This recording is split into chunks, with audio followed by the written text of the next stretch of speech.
7:44. We're back here Tuesday morning. There you see the key, World Mental Health Day. It's our chance to chat about it right now. Shea Emery on the BT Couch. Welcome.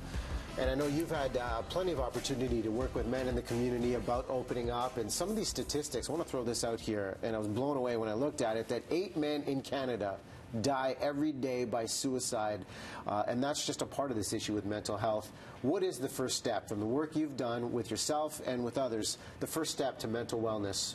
Where do we start? I mean, the first step is having a conversation. You know, it's is getting a guy, a dude, someone who considers himself to be, you know, from that kind of that type of person, is to get them to have a conversation. And it's tough. You know, I'm someone that talks about this all the time, and it's tough for me to do it.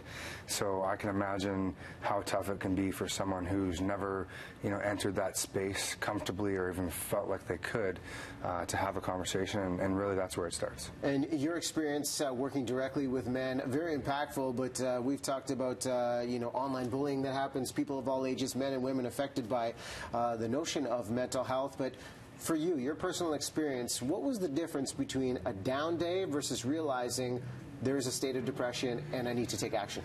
Yeah, great question. Really, the thing that stands out for myself is the conversation I actually had with my wife yesterday, is how I change. You know, when I'm having a down day, I can deal with it. Like I said, I can just take a deep breath and move through it. When, you know, when it's more getting closer to a state of depression, I'm sinking deeper, and and she says it's like it makes the entire space. I'm quite a big presence in our family, and I make the entire aura deeper and darker and heavier, and that's really when we've talked about me actually going and getting help, and so that's where I need to be open, because it's affecting people around me. Well, we're overwhelmed by distraction right now. Technology is a piece of it. We have information. We have stimulus day in, day out. What do you recommend to the people you work with of how they can just disconnect, get in their own heads, and start asking the important questions? Yeah, how do you get to the point where you can have that space to have that conversation with yourself?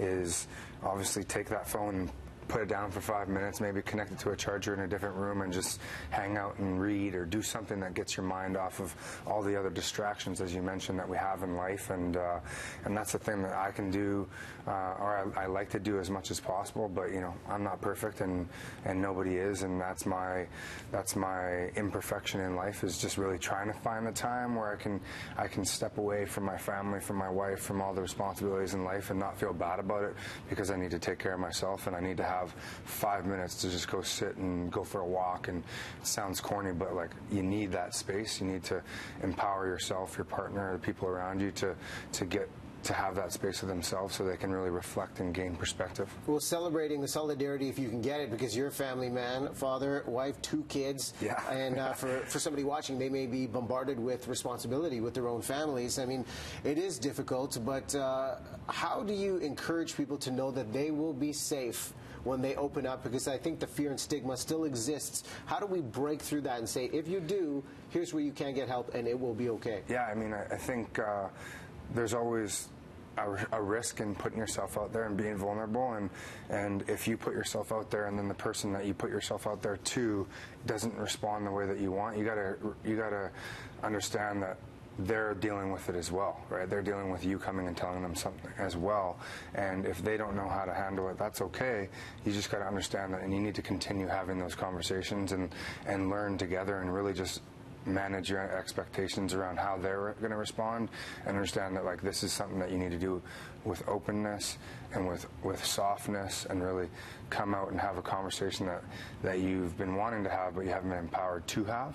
And if that person doesn't respond, go to someone else that you trust, and then seek the help and the assistance that you know that you deserve. Well, having the courage to step up, and I know at the Vancouver Health Show there will be plenty of courage being shared on stage. You'll be a part of it November 4th and 5th. Shea will be speaking on stage more about his personal story, and we're talking about World Mental Health Day in our trending segments too, so feel free to chime in with the hashtag on our page, our Twitter page, and share your personal story as well. Shea, thanks so much. Thank you. Appreciate it.